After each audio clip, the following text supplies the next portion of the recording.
My name is Jody Lane. I am 32 years old. I had just driven 4 hours straight from the Fort Drum base back home, still wearing my road-dusty fatigues, thinking I would be greeted with warm hugs and a hot dinner after months of separation. But instead, I walked into a brutal ambush right at my family's dining table. The air turned freezing cold when Susan, my mother-in-law, raised her glass of wine and looked at me with pure contempt. She did not beat around the bush. She stated bluntly, "I have convinced your husband to divorce you and marry Margaret, your own sister. Because realistically speaking, your sister is better, has more class, and deserves to be Logan's wife more than you do." I looked at my husband. He did not even dare to lift his face, while my sister was stroking the diamond ring on his hand. They thought they could throw me out on the street like an expired item. But they were wrong. They forgot that I am a soldier, and I never accept defeat. Let me know where you are listening from, and please hit subscribe right now if you want to witness how I make them regret every single word they said today. I pulled my old, reliable pickup truck into the driveway, the tires crunching loudly against the pristine gravel. It stuck out like a sore thumb, parked right next to a fleet of polished Mercedes and BMW sedans lining the front of the Hartwell estate.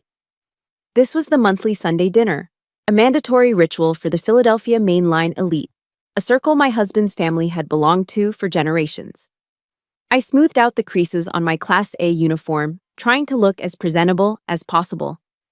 I had driven 4 hours from Fort Drum without a single stop, fueled only by bad coffee and the desperate need to see my husband. But the moment the butler opened the heavy oak door, I felt the temperature drop. There was no one there to greet me. No welcome home, no warm embrace. Susan, my mother-in-law, was standing in the center of the grand living room, swirling a glass of Chateau Margaux. She looked me up and down, her eyes lingering on my uniform with the same expression one might use when looking at a bag of trash left on the curb. "Oh, Jody," she drawled, her voice dripping with that polite, upper-crust sarcasm that cuts deeper than a knife. "You still haven't changed out of those laborer's clothes? Margaret is wearing the latest piece from the Dior collection, you know." I swallowed the lump in my throat and followed her into the dining room. We took our seats at the long mahogany table. Logan, my husband, sat directly across from me.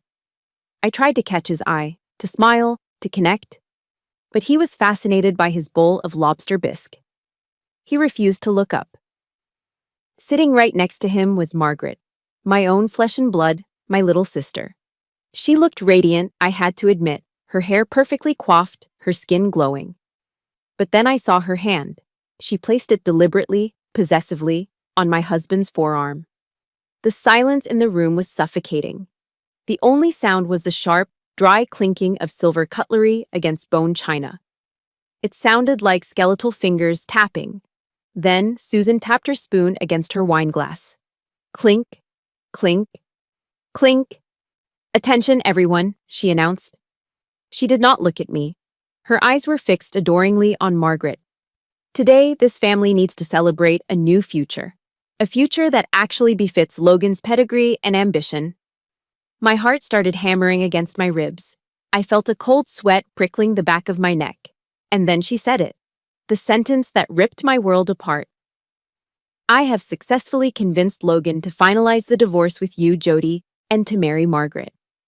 Because, let us be realistic, your sister is better suited, has higher class, and simply deserves to be Logan's wife more than you do." My fork slipped from my numb fingers. It hit the hardwood floor with a deafening crash that echoed through the silent room. "What?" I whispered. My voice was barely audible. I looked around the table, desperate for an ally. Uncle John, Aunt Sarah, people to whom I had sent handwritten Christmas cards every year, people I had cooked for. They all looked down at their plates or turned their heads away. They knew. Every single one of the 20 people in this room knew. I was the last to know. I was the fool in their twisted play. Margaret, the sister whose college tuition I had paid for with my army wages so she wouldn't have student debt, slowly lifted her left hand. On her ring finger sat a massive diamond, at least 2 carats. It caught the light from the chandelier, mocking me. It was the exact style of ring Logan had once told me we could not possibly afford. It turned out he had the money. He just did not have the money for me. Margaret smiled, a small victorious curve of her lips. Sis, you should be happy for us. You are always away playing soldier. Logan needs a real woman by his side, not someone who is married to the government. Tears stung my eyes, hot and acidic. I wanted to scream. I wanted to flip the table. I wanted to grab Logan by his collar and demand to know why he was such a coward. But 10 years in the army had drilled something into my very marrow. Discipline. You do not break formation. You do not cry in front of the enemy. And that is what they were now. Not family. Enemy combatants. I stood up, pushing my chair back. The wooden legs screeched against the floor, a harsh sound that matched the scream inside my chest. Congratulations, I said.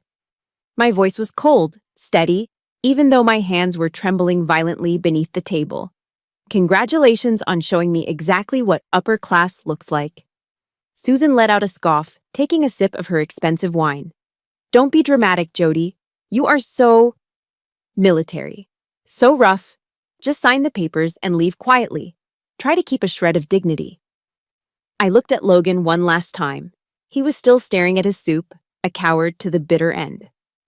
I turned on my heel, executing a sharp about face. I walked out of that dining room with my back straight, chin up, maintaining the perfect posture of an officer.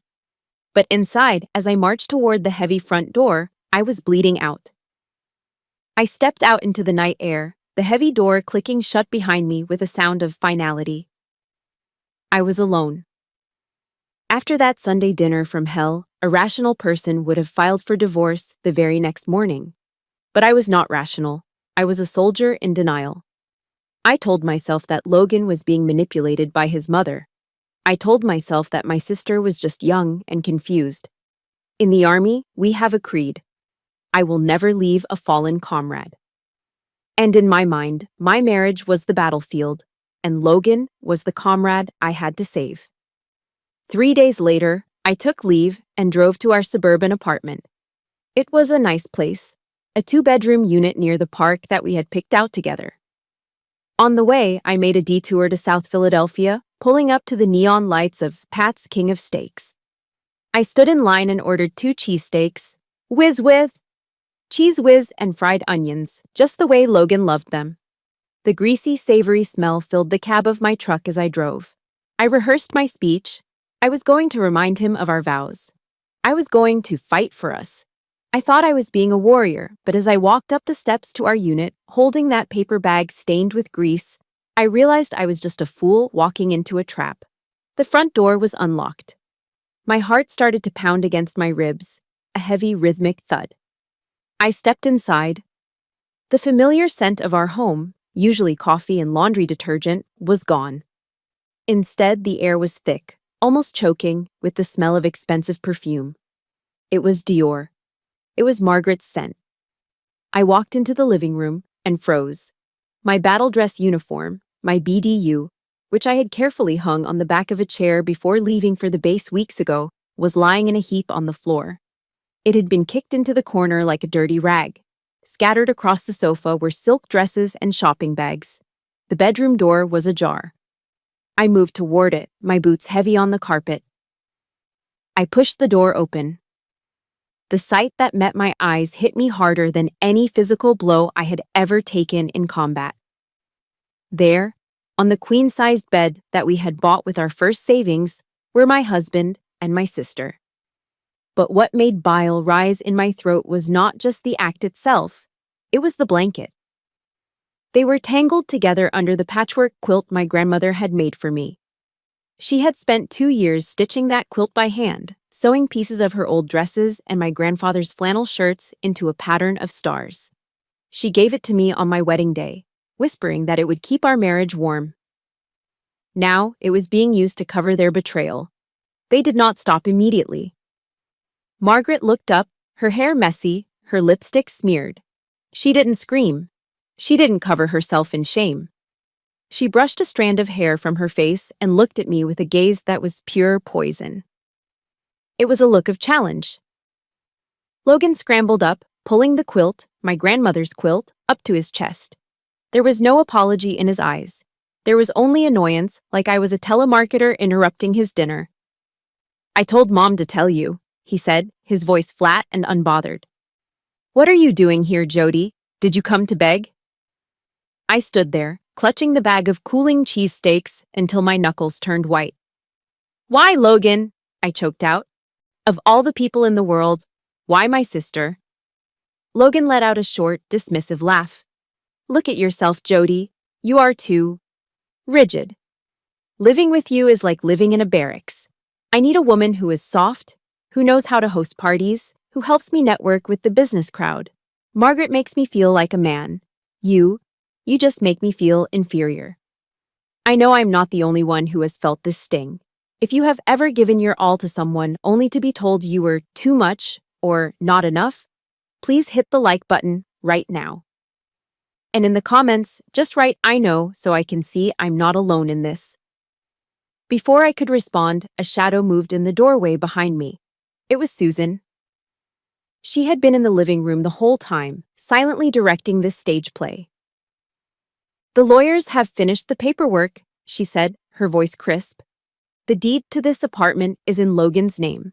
I know you paid 70% of the mortgage, dear, but legally, it is his. You need to pack your personal effects and leave tonight. Do not make a scene. The neighbors are watching." Something inside me snapped. But it wasn't a violent snap. It was the sound of a heavy chain breaking, setting me free. I did not cry. My tears had dried up in the dining room 3 days ago. I dropped the bag of cheesesteaks on the floor. "Fine," I said. I grabbed my duffel bag. I went to the closet and took only what I could carry: my uniforms, my medals, and a few photos of my grandmother. I whistled for Buster, my old golden retriever, who was cowering under the desk, sensing the tension. Before I left, I walked over to the vanity where Margaret was now sitting, calmly reapplying her lipstick in the mirror. I took a yellow sticky note from my pocket and a Sharpie. I wrote 3 words. I stuck the note right in the center of the mirror, blocking her reflection. "Watch me." I grabbed Buster's leash and walked out. I didn't look back at the bed. I didn't look at the quilt. I slammed the front door so hard the walls shook. That sound wasn't an ending. It was the starting gun for the rest of my life. I drove for 28 hours straight, heading west on the interstate until the flatlands of the Midwest gave way to the jagged, snow-capped peaks of the Rocky Mountains. I chose Denver for a reason. To most people, the mountains look like a vacation destination, but to me, they looked like Afghanistan. It was the only place on earth where I had felt truly useful, where the person next to me would die for me, not stab me in the back over a dinner table. My entire life was packed into the bed of my pickup truck. $400 in cash, my emergency stash, a few boxes of military gear, and Buster, my golden retriever, who sat in the passenger seat with his head resting on my thigh. Susan had moved faster than a sniper. She had frozen our joint bank accounts before I even hit the state line. Technically, I was now a homeless woman with a shiny captain's rank that meant absolutely nothing in the real world. I pulled into a Motel 6 off the highway. It was the kind of place where the neon sign flickered ominously and the smell of stale cigarette smoke was embedded into the wood paneling. But it was cheap. I paid for a week up front, leaving me with barely enough to buy gas and food. That night, as the semi-trucks roared past on the highway, shaking the thin walls, I hugged Buster and tried not to think about the down comforter I used to sleep under. 34 days passed. They blurred into a gray haze of rejection and biting cold.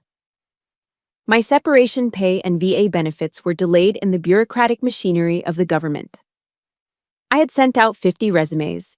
I'd walked into office buildings with my shoes polished and my back straight. The result was a perfect, round 0. The civilian world was not what I expected. They put "Support our troops" stickers on their bumpers, but they did not want to hire us. I landed an interview for a human resources manager position at a mid-sized tech firm. The hiring manager was a man with soft hands and a condescending smile. He glanced at my military record, then looked at me with a wrinkled nose. "Ms. Lane," he said, tapping his pen on the desk, "you have command experience, which is Nice, but honestly, you seem a little too intense. My employees need nurturing, not orders. You might scare them. We are looking for someone a bit more normal, someone softer. Normal. That word cut me deeper than shrapnel.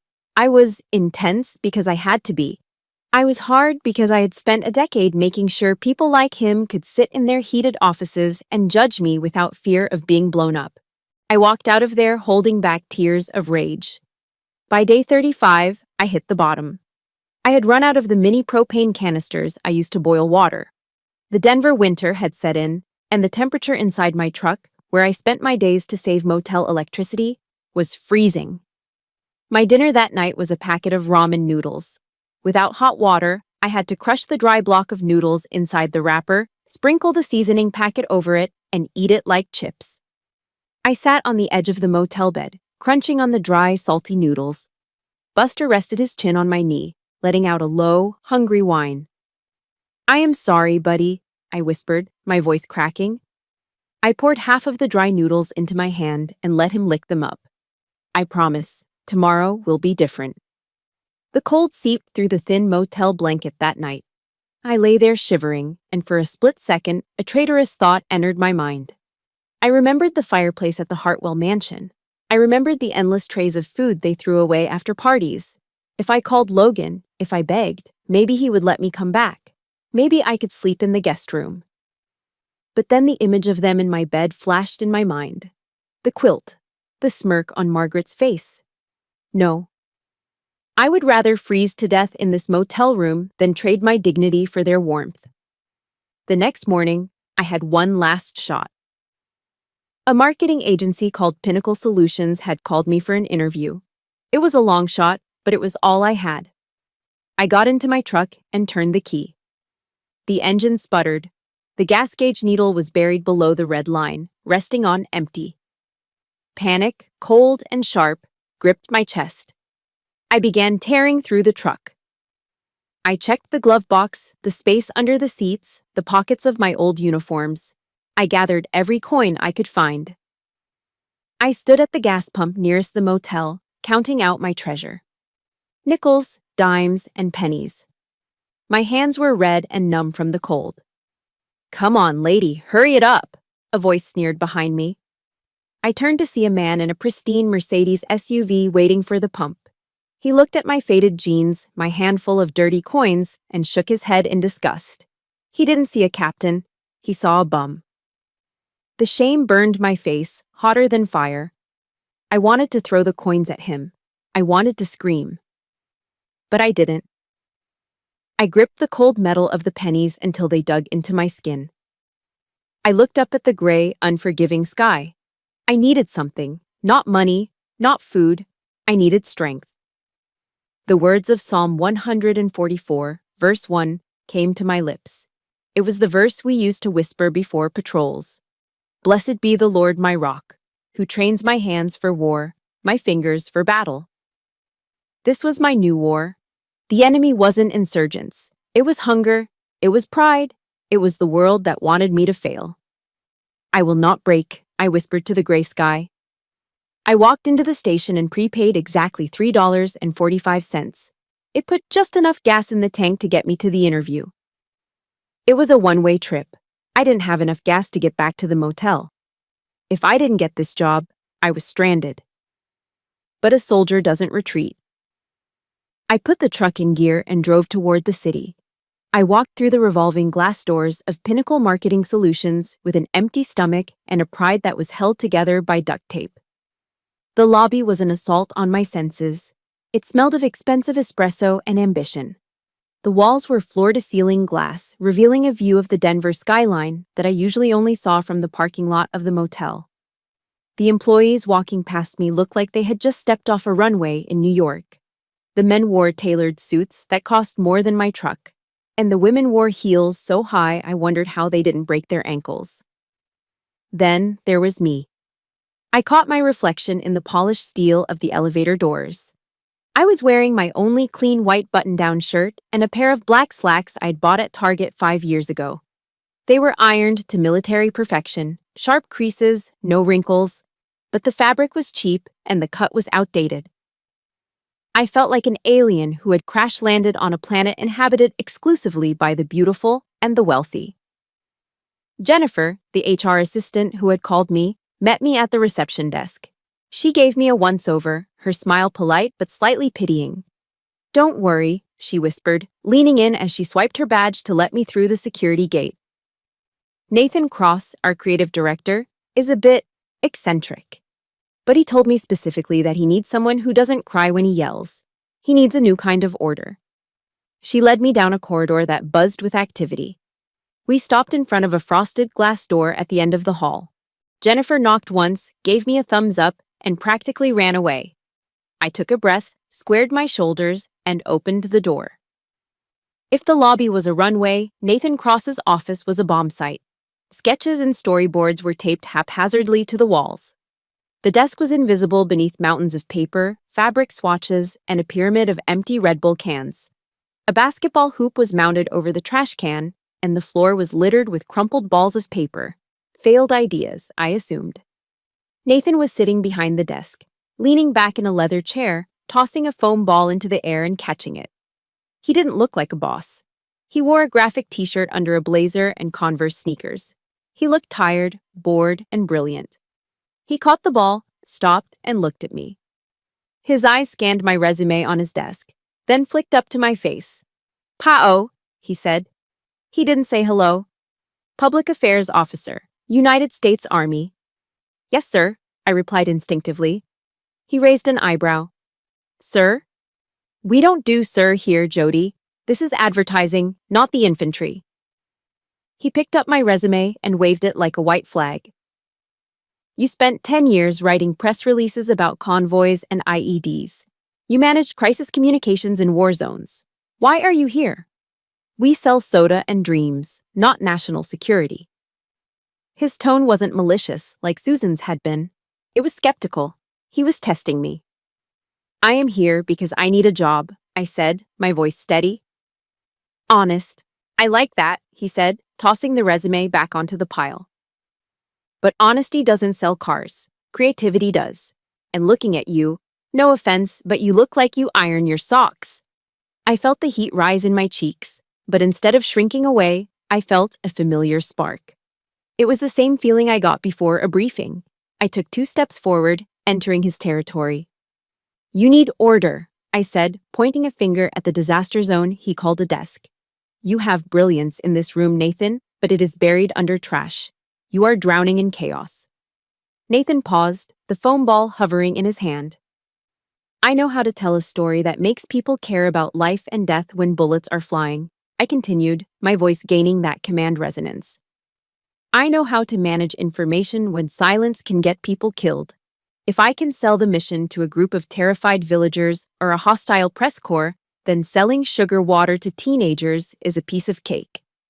The room went silent. The hum of the air conditioning seemed to get louder. Nathan stared at me. For the first time, he wasn't looking at my cheap clothes or my stiff posture. He was looking at my eyes. He leaned forward, elbows on the desk, pushing aside a stack of papers. "Okay," he said softly. "Let's say we have a pitch due tomorrow morning. The copywriters are crying in the break room, the graphic designers are threatening to quit, and the client is screaming for a revision. It is total panic. What do you do? Do you curl up and cry? Do you quit?" I didn't blink. I didn't hesitate. "I establish a chain of command," I said. "I clear the room of non-essential personnel to stop the panic from spreading. I break the objective down into hour-by-hour deliverables. I assign tasks based on individual strengths, not job titles. And we do not sleep, we do not eat, and we do not stop until the mission is complete. I once pulled a 48-hour shift coordinating a rescue operation. Your deadline doesn't scare me, Nathan." A slow grin spread across Nathan's face. It wasn't a smirk. It was a genuine, wide smile. He laughed, a loud barking sound that made him look 10 years younger. "Damn," he said, shaking his head. "I think you actually mean that." He stood up and extended a hand over the pile of Red Bull cans. "You are hired, Captain. You start immediately. But I'm warning you right now, Nobody in this building is going to salute you. I gripped his hand. His shake was firm, warm, and real. For the first time in months, a man was looking at me with respect. Not because of what I could give him in bed or what I could buy him, but because of who I was. I can live with that, I said. I walked out of the Pinnacle building 10 minutes later with an employment contract in my hand. The wind in Denver was biting cold, whipping my hair across my face. But for the first time since I left Philadelphia, the cold didn't hurt. It felt fresh. It felt like a new beginning.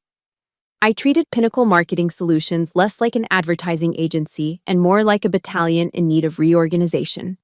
Within a week, the chaos that Nathan called the creative process was dismantled and rebuilt. I introduced standard operating procedures for everything from file naming conventions to client communication channels. At first, the resistance was palpable. I would walk past the break room and hear hushed whispers. They called me the Warden, or G.I. Jane, when they thought I was out of earshot. They rolled their eyes when I cut off their rambling, hour-long brainstorming sessions exactly at the 30-minute mark because they were going in circles. But then, something miraculous happened. For the first time in the company's history, the team finished their task before the sun went down. It was a Tuesday afternoon. I had streamlined the workflow on Trello and cut out the unnecessary middleman approvals. At 6 o'clock sharp, the office was clearing out. A young graphic designer named Mike stopped by my desk. He looked nervous, holding a small paper bag. "Hey, Jody," he said, shifting his weight. I wanted to say thanks." He placed a glazed donut on my desk. It was from the good bakery down the street, not the stale ones from the vending machine. "Because of the new schedule, I'm actually going to make it home for my daughter's birthday dinner. I haven't made a family dinner on a weeknight in 2 years. You are pretty cool, boss." He called me boss, not ma'am, not captain, and definitely not warden. I watched him leave, feeling a warmth in my chest that had nothing to do with the coffee I was drinking. By the second week, I wasn't just managing the flow, I was part of the fight. We were stuck in a conference room, trying to crack a campaign for a new line of heavy-duty pickup trucks. The creative team was floundering. They were pitching ideas about shiny trucks driving through pristine city streets, driven by models with perfect hair stopping for lattes. I listened for 20 minutes, my patience thinning like ice in spring. Finally, I stood up and walked to the whiteboard. "Stop," I said. The room went quiet. "You are selling this wrong. This truck isn't for a guy who worries about scratching the paint. It is for the guy who wakes up at 4 in the morning, when it is still dark and cold. It is for the guy whose hands are permanently stained with grease and oil." I picked up a marker. Do not show me a shiny truck. Show me the dents. Show me the mud caked in the wheel wells. Show me the scratches on the bed liner. Those aren't flaws. Those are metals. That is the truth. That is what we are selling. Honor in the dirt. Silence hung in the air for a beat. Then, Nathan, who had been slouching in his chair, sat up straight. His eyes were wide, sparking with that manic energy he got when an idea landed. "That's it," he whispered. "Run with that, exactly that." We landed the account 3 hours later. The client loved the metals angle. I was riding high on the adrenaline of the win. I went back to my desk, feeling a sense of purpose I hadn't felt since I left the service. My phone buzzed against the hard surface of the desk. I picked it up. A notification flashed on the screen. It was an email. From Margaret Hartwell. Subject: Good news for you. My stomach dropped. Against my better judgment, I opened it. There was no text at first, just an image. It was a grainy black and white ultrasound photo. A fetus, 12 weeks old. Below it was another photo, a nursery being set up. In the center was a hand-carved Italian crib, the kind that cost more than my truck. I recognized the brand because Logan and I had looked at it once, years ago, and decided we should save money instead. Then came the text. "We are finally going to be a real family, sis. Mom is over the moon. Please just sign the divorce papers so we can handle the birth certificate properly. We don't want any complications for the baby." The air left my lungs. The office sounds, The typing, the laughter, the coffee machine faded into a dull roar. I stood up and walked stiffly to the women's restroom. I made it into a stall just as my body betrayed me. I gripped the porcelain sides of the toilet and dry heaved until my ribs ached. There was nothing in my stomach but bile and rage. That was my money buying that crib. That was my husband. And that was the baby I had prayed for, the baby Logan said we weren't ready for yet. I stayed there for 10 minutes, shaking. Then, the soldier kicked back in. Mission first. I stood up, flushed the toilet, and went to the sink. I splashed freezing cold water on my face, watching the red rimming my eyes in the mirror. You will not cry. I hissed at my reflection. Do not let them win. I dried my face with a rough paper towel and walked back out. Nathan was standing by my desk. He wasn't working. He was just standing there, guarding my space. He didn't ask where I had been. He didn't ask why my eyes were red. He simply pointed to a fresh, steaming cup of black coffee he had placed right next to my keyboard. Whoever upset you, Nathan said, his voice low and unusually serious, I will fire them. I let out a weak, watery chuckle. They don't work here, Nathan. He shrugged, leaning against the partition, his eyes locking onto mine with an intensity that surprised me. Well then, he said, maybe I will just buy their company one day, and then I will fire them. He meant it as a joke. A ridiculous, impossible joke to make me smile. But as I wrapped my cold hands around the hot coffee cup, his words didn't fade away. They echoed. Buy their company. I looked at the screen where the ultrasound photo was still open. I looked at Nathan. And for the first time, I didn't see an end. I saw a target. The most defining moment of my career did not happen on a battlefield in Kandahar. It happened in a glass-walled conference room in Denver, exactly 30 minutes before the biggest meeting of the year. We were prepping for Morrison Industries. This wasn't just a client, they were a whale. Landing this account would put Pinnacle on the map nationally. Nathan was pacing the room, running through his slide deck, manic energy radiating off him. Then, mid-sentence, he stopped. His face went ashen gray. He doubled over, clutching his right side, and hit the floor with a terrifying thud. Panic exploded in the room. Someone screamed. Jennifer from HR was hyperventilating. I dropped to my knees beside him. His skin was clammy, and he was groaning in agony. I recognized the signs immediately. Acute appendicitis. Call 911, I barked. 10 minutes later, the paramedics were wheeling Nathan out on a gurney. The sirens wailed, fading into the distance like a dying hope. The room fell into a stunned silence. The creative team looked like lost children. Mike, the graphic designer, slumped into a chair, head in his hands. That's it, he muttered. We have to cancel. We are dead in the water without Nathan. Morrison is going to eat us alive. I looked at the clock on the wall. 20 minutes until arrival. I looked at the terrified faces around me. And then I thought of Susan. I thought of Logan. I thought of every person who had told me I was too rigid, too hard, too much. If I canceled this meeting, I was proving them right. I would be the failure they expected me to be. I walked over to the coat rack and grabbed my navy blue blazer. I slipped it on, buttoning it up. It wasn't just a jacket. In that moment, it was armor. I smoothed the lapels, checked my reflection in the darkened monitor, and turned to the team. Listen to me, I said, my voice cutting through the panic. We are not canceling. We are not retreating. We know this pitch. We know the strategy. Everyone, take your stations. We are going to fight. Right on cue, the double doors swung open. Mr. Morrison walked in. He was a mountain of a man in a $3,000 suit, flanked by 3 assistants who looked terrified of him. He had silver hair, a deep tan, and the kind of arrogance that only comes from decades of unchecked power. He reminded me instantly of the men at the country clubs in Philadelphia, men like my father-in-law. He stopped at the head of the table, not bothering to sit. He scanned the room, frowning. Where is Nathan? He demanded. His voice was a low rumble. I don't have time to waste with the B team. His eyes swept over Mike, over Jennifer, and then landed on me. He looked me up and down, dismissing me in a single glance. To him, I wasn't a director. I wasn't a captain. I was furniture. "You there," he said, pointing a thick finger at me. "While we wait for the actual leadership to show up, be a sweetheart and go get me a cup of coffee. Black, light on the sugar." The room froze. I could feel the blood rushing to my face, hot and stinging. It was the dining table all over again. It was Susan handing me her coat like I was the maid. It was the world telling me to know my place.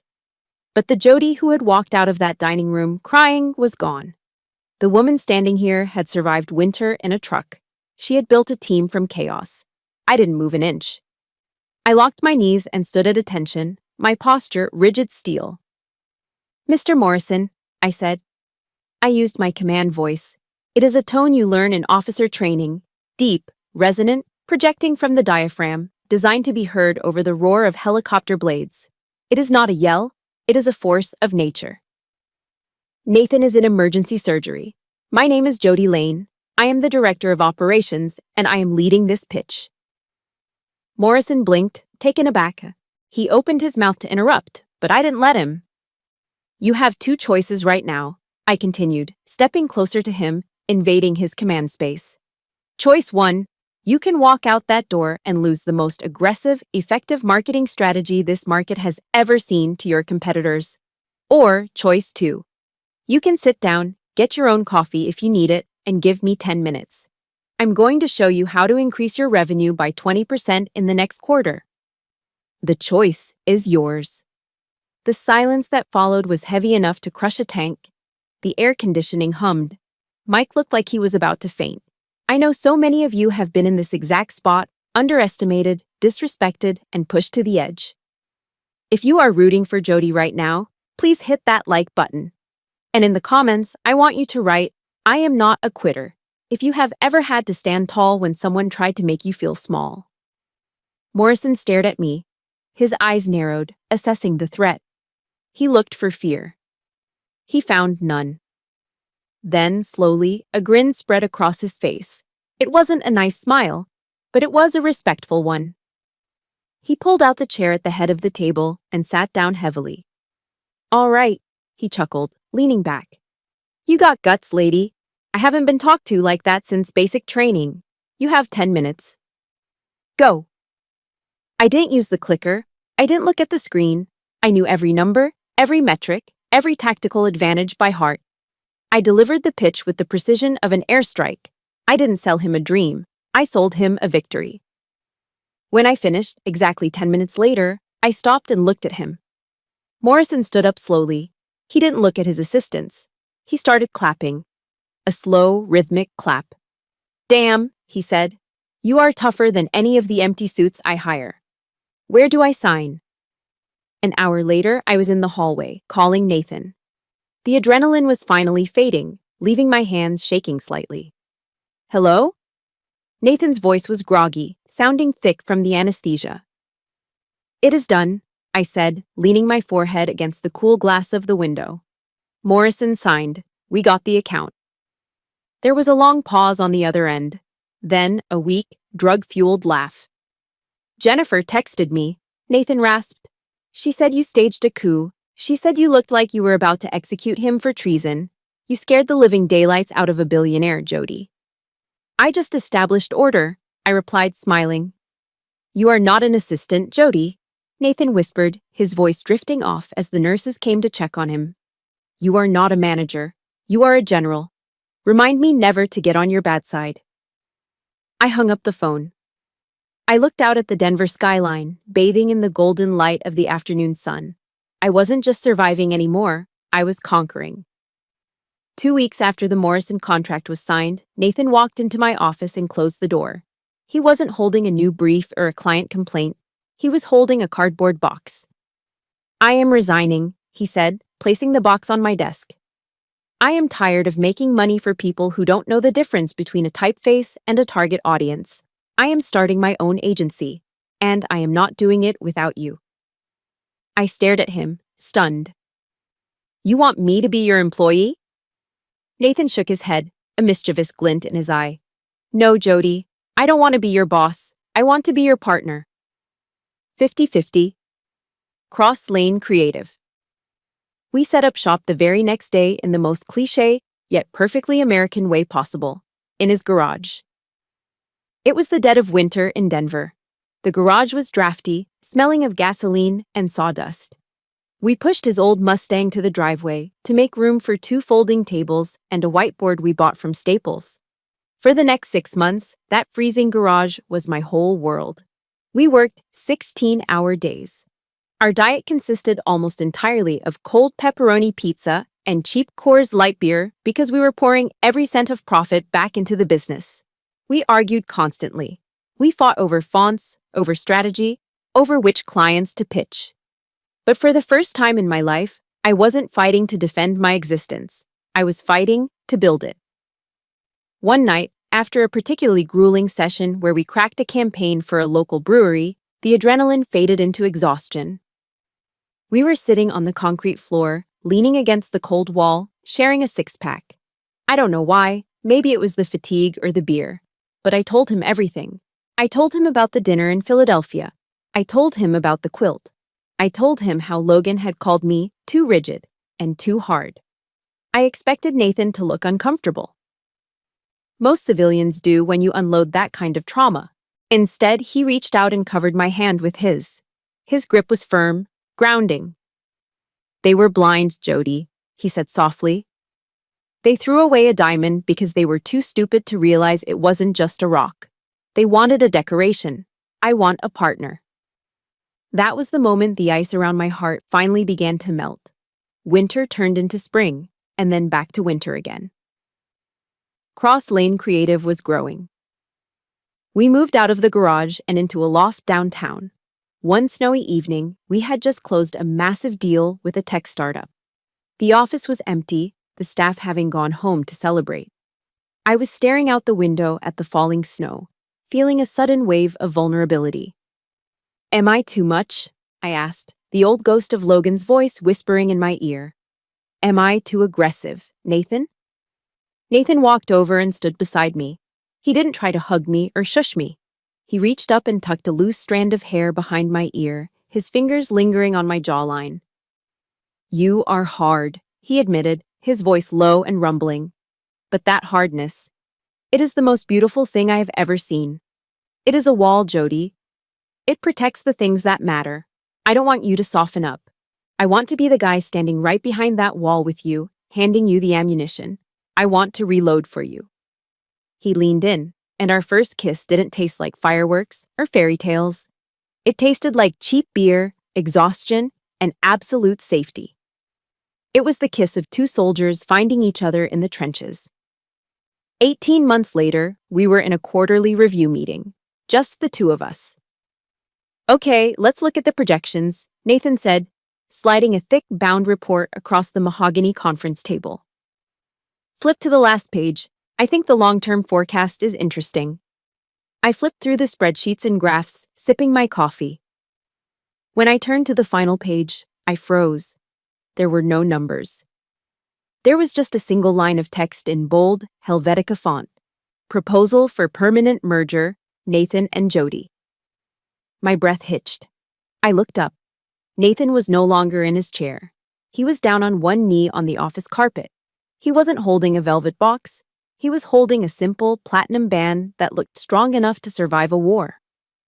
"I don't want a trophy wife," Nathan said, his eyes locking onto mine with that intense focus I loved. "And I know you don't need a savior, but I need a teammate for life, Captain. I need someone to watch my 6. Do you accept this mission?" Tears spilled over my cheeks, hot and fast. I laughed, a sound that bubbled up from the deepest part of my soul. "Roger that," I choked out. "Mission accepted." We got married 3 weeks later at the courthouse. No 200 guest list. No lobster bisque. Just our team from the office, Jennifer from HR as my maid of honor, and Buster wearing a bow tie. As we stood on the courthouse steps, Nathan holding my hand and Buster barking at a squirrel, I looked at the small group of people cheering for us. They were misfits, creatives, and workaholics. None of them shared my DNA. But looking at them, I realized the truth that Susan and Logan never understood. Family isn't about whose blood runs in your veins. Family are the people who are willing to bleed with you. I squeezed Nathan's hand. I had lost a battle in Philadelphia, but I had won the war. I had my own army now. Time is a funny thing. When you are suffering, a minute feels like a lifetime. But when you are winning, 6 years can go by in the blink of an eye. I stood on the balcony of our penthouse apartment, wrapping my silk robe tighter against the crisp morning air. The view was breathtaking. The jagged snow-capped peaks of the Rocky Mountains stretching out against a sky so blue it looked painted. My life was unrecognizable from the woman who had shivered in a Motel 6 parking lot. Cross Lane Creative had exploded. We had grown so fast that Media Vance, a global media conglomerate, had acquired us in a deal that made headlines in Ad Age. I stayed on as the CEO of the Western region. Nathan was the chief creative officer. We had money, real money, not the leveraged credit card debt my ex-husband used to call wealth. I walked back into the kitchen, the smell of freshly ground espresso filling the air. Nathan was already at the island, reading a thick dossier. He looked up, his expression unreadable. "Morning, General," he said, sliding a cup of coffee toward me. "You might want to sit down for this one. Corporate just sent over the due diligence report for the East Coast expansion." I took a sip of the espresso, leaning against the marble counter. "Is it the Philadelphia acquisition? I thought that was a done deal." "It is," Nathan said, tapping the folder. "We are looking at acquiring Meridian Consulting. They are an old-school firm on the main line. They are bleeding cash, on the verge of Chapter 11 bankruptcy. Their client list is good, but their management is a disaster. Corporate wants us to clean house." Meridian Consulting. The name rang a bell. It was one of those stuffy, old money firms that Logan used to brag about wanting to work with back when he was trying to be a big shot. "So, what is the problem?" I asked, reaching for the file. "Page 42, Nathan said quietly. "The personnel audit. List of underperforming assets recommended for termination." I flipped open the heavy binder. My eyes scanned the rows of data. Salaries, performance ratings, tenure. And then, my heart actually skipped a beat. There, near the bottom of the list, were 2 names I hadn't spoken aloud in 6 years. Logan Hartwell, junior consultant. Margaret Hartwell, part-time administrative associate. I stared at the paper, blinking to make sure I wasn't hallucinating. "Logan is a junior consultant," I asked, my voice flat. "He's 40 years old." "Keep reading," Nathan said. I had legal pull their background checks. I turned the page, and the story of their last 6 years unraveled before me like a tragic comedy. It turned out that Logan's boutique firm, the one he started with my money, had imploded less than 2 years after I left. Margaret had burned through their capital on vacations, cars, and that expensive Italian nursery. They had lost the house. The bank had foreclosed on it 4 years ago. They were renting a small townhouse now. Their credit scores were in the tank. Susan, my mother-in-law, had co-signed 3 different loans to keep them afloat, dragging her own finances down with them. And now, Logan was working an entry-level job at Meridian, making a fraction of what he used to earn, with performance reviews that read, "Lacks initiative, resistant to feedback, arrogant."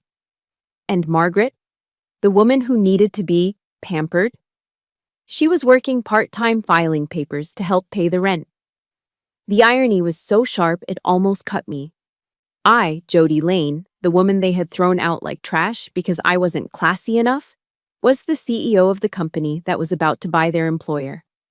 Technically, as of next week, I would be their boss. I felt a bubble of laughter rise in my chest. It wasn't a happy laugh. It was dark. It was the laugh of a predator who just realized the prey has walked right into the trap. "Jody?" Nathan reached out, covering my hand. His eyes were full of concern. "If this is too much, we can kill the deal. I can tell corporate the liabilities are too high. We don't have to deal with them. I don't want you to have to see them." I looked at the photo of Logan attached to his file. He looked tired. His hairline was receding, and there was a heaviness to his face that hadn't been there before. He looked defeated. I closed the folder slowly, savoring the sound of the heavy paper settling. "No," I said. My voice was calm, smoother than the silk I was wearing. We are not killing the deal. This is a sound business decision. Meridian has assets we can use. I took another sip of my espresso, feeling the caffeine hit my bloodstream, mixing with the adrenaline. Proceed with the acquisition, Nathan. Sign the papers today. Nathan watched me carefully. And the personnel list? Do we fire the underperformers immediately? I smiled. It wasn't my usual smile. It was cold. It was terrifying. Not yet, I said. We need to announce the merger first. We are hosting a gala at the Philadelphia Museum of Art to introduce the new leadership team, right? Yes. Nathan nodded slowly. Next Saturday. Perfect, I said. Make sure every employee at Meridian receives a mandatory invitation, especially the junior consultants and support staff. I want them there. In fact, mark the Hartwells as VIPs. Put them in the front row. Jody, Nathan warned, a grin tugging at the corner of his mouth. What are you doing? I walked to the window, looking out at the mountains that I had conquered. I am giving them exactly what they wanted, I whispered. They wanted to see what real class and success look like. I am going to show them. The Philadelphia Museum of Art stands like a Greek temple at the end of the Benjamin Franklin Parkway. To the tourists running up the 72 stone steps, it is the place where Rocky Balboa raised his fists in triumph. To the old money of the main line, it is their sanctuary. The place where they come to display their wealth and whisper about who is in and who is out. Tonight, the Great Stair Hall was bathed in golden light. A string quartet played soft classical music that floated up to the high ceilings. I stepped out of the limousine, the cool night air hitting my skin. I wasn't wearing a uniform tonight. I was wearing a floor-length emerald green gown. It was silk, custom-fitted, and cost more than the entire wedding budget Logan and I had scraped together years ago. But the most important detail was the back. It was completely open, plunging low. For years, I had hidden the scars on my back, shrapnel marks from an IED explosion in Kandahar, because Logan said they were unsightly. He said they made me look damaged. Tonight, I wore them like diamonds. They were part of my story, and under the crystal chandeliers, they shimmered against my skin. I took Nathan's arm. He looked dashing in a tuxedo, but his eyes were fixed on me with pure adoration. Ready to storm the castle, General? He whispered. Ready, I replied. We walked up the grand staircase. Heads turned. Whispers rippled through the crowd like a wave. Who is she? Is that the new CEO? Look at that dress. We entered the main hall, and I scanned the room with the precision of a sniper. It didn't take long to find them. The Hartwells were standing in a corner near the bar, huddled together like sheep in a storm. They looked small. Susan was wearing a dress I'd seen her wear a dozen times before. Margaret, once the golden child in Dior, looked tired. Her dress was a season out of style, looking cheap under the museum lights. Logan was nervously checking his watch, sweating in a suit that looked a size too tight. I squeezed Nathan's hand, signaling the advance. The click-clack of my stilettos on the marble floor was a rhythmic drumbeat of impending doom. Susan was the first to spot me. She blinked, squinting through her glasses. Then, recognition hit her like a physical slap. Her mouth fell open. The expensive beaded clutch she was holding slipped from her fingers and clattered loudly onto the stone floor. Logan spun around, nearly knocking over a waiter's tray of champagne. I didn't stop until I was right in front of them. I towered over them in my heels. Hello, Susan, Logan, I said. My voice was smooth, cool, and utterly devoid of fear. It has been a long time. Susan stared at me, her eyes darting from my face to my dress, then to Nathan. Her brain couldn't process the image. In her mind, I was still the discarded daughter-in-law, the homeless veteran. Jody, she stammered, her face draining of color. What? What are you doing here? Are you working the event? Are you the help? It was such a perfect, predictable insult. The old Jody would have been crushed. The CEO Jody just smiled. Before I could answer, Nathan stepped forward, sliding his arm possessively around my waist. Allow me to make the introductions, Nathan said, his voice carrying clearly over the music.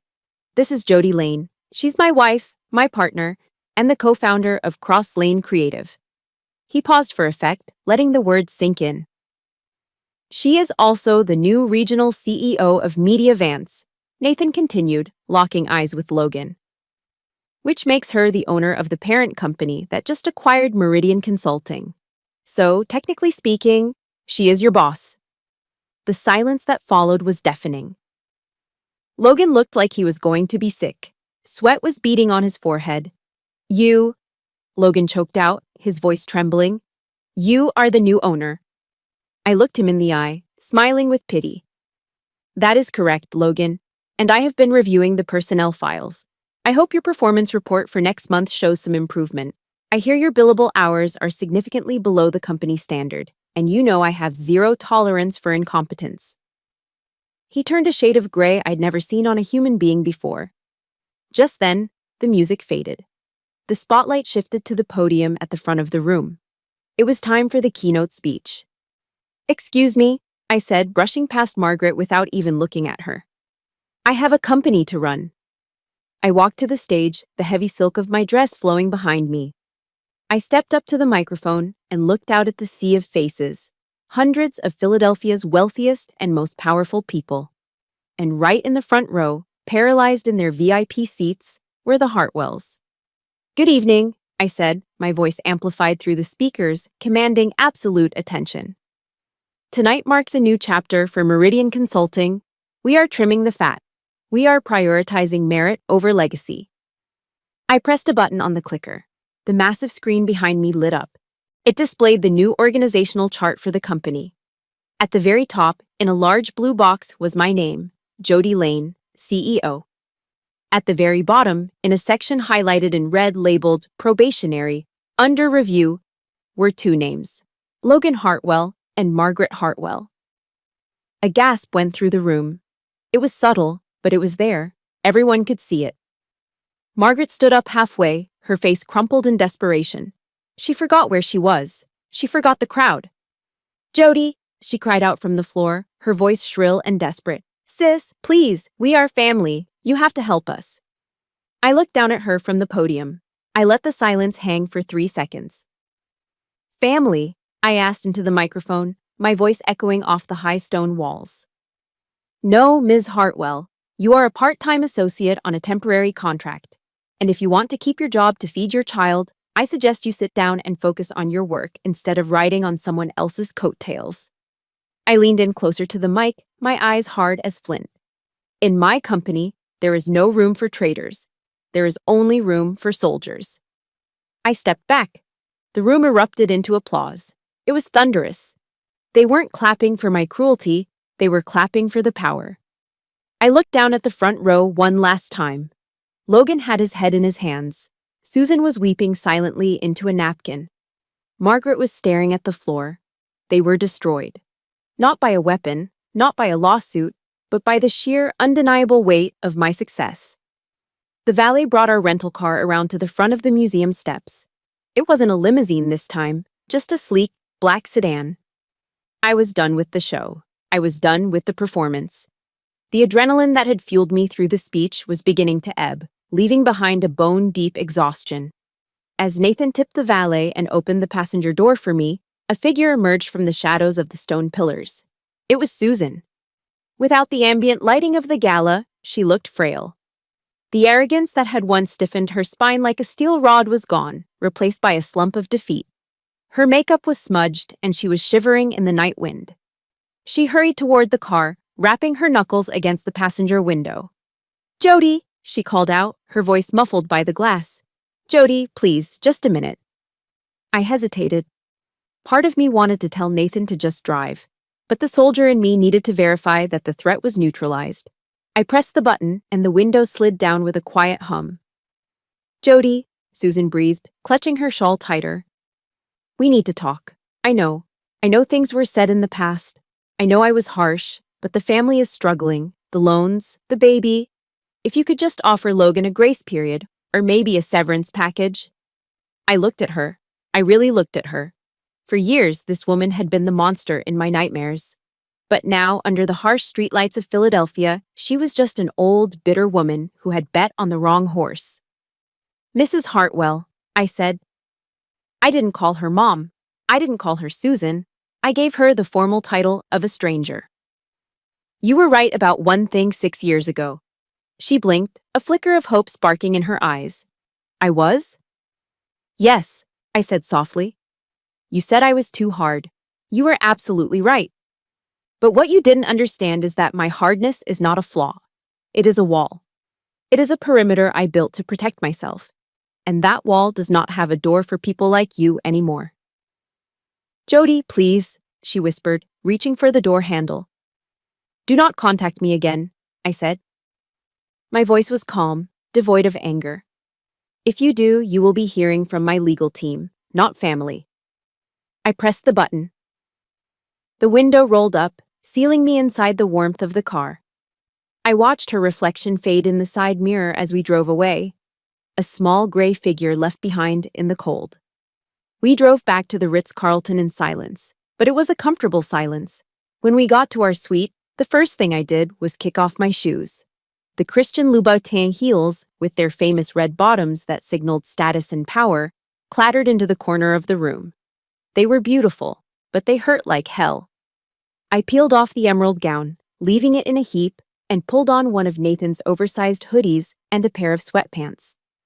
Room service is here, Nathan called from the living area.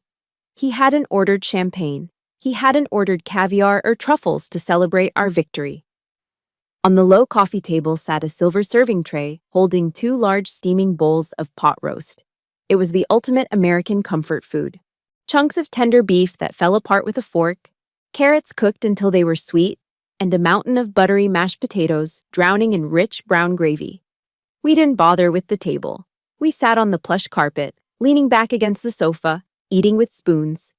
The warmth of the food spread through my chest, chasing away the last of the museum's chill. It tasted like safety. It tasted like home.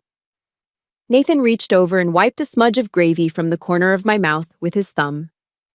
So, he asked quietly, how does it feel? Do you feel vindicated? Do you feel happy about it?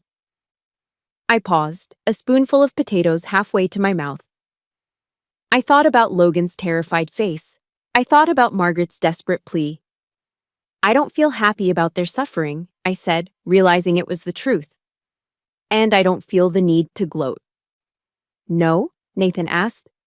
No, I shook my head. I feel relief. In the army, after a long deployment, when you finally drop your rucksack, that 50-pound bag you have been carrying on your back for months, there is this moment of weightlessness. That is what this is. I realized tonight that I don't hate them. Hate takes energy. Hate means I still care. I looked at my husband, my partner. I am just indifferent. They are so small now. Their miserable reality is punishment enough. I don't need to add to it. Nathan smiled and clinked his spoon against mine. To weightlessness, he said. The next morning, I woke up early, before the sun had fully risen. I stepped out onto the hotel balcony. Below me, Philadelphia was waking up. The city that had once been the graveyard of my self-esteem was now just a city. The streets where I had cried in my truck were just concrete and asphalt.